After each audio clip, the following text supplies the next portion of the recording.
How you doing? This is Stories from the Block. The life and times of growing up in New York City. An old New York City neighborhood that's long gone, taken over by yuppies and hipsters. Well, this is the first story. Excuse me as I light my cigarette. This is the first story. It's called Love and Kick the Can. Who's got the can? Screeched Frankie the Fish.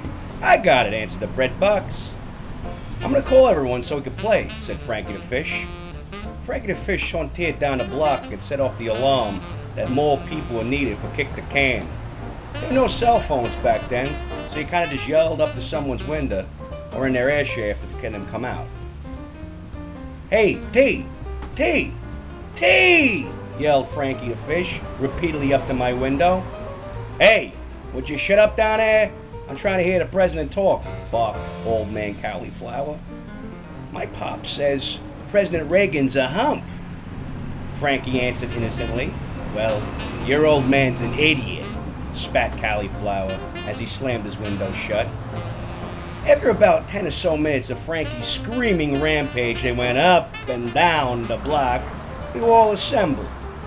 There was Kieran, Toivonen, and Andrea, who weren't really brothers and sister, but they lived together because their two moms were an item. It was Mikey D, who would fake being afraid when he got into a fight, and then he'd sock you across your grill when you weren't looking. It was Breadbox's little brother, Little J, and my little sister, a.k.a. Heiny. I never had a nickname. Frankie usually gave out the numbers, while Mike D was the guy who threw the can.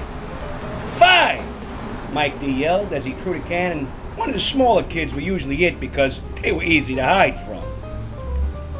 See, Andrea and I would always hide together, and everybody knew that. We'd slink beneath the stoop, but it was concrete stairs that led to the basement. No one bothered trying to find us because they knew we didn't want to be found. Andrea would lean over the side of the stairs to see if we kicked the can and free anybody that was in jail. As she did that, I'd lean up against her flank. That's it, nothing more.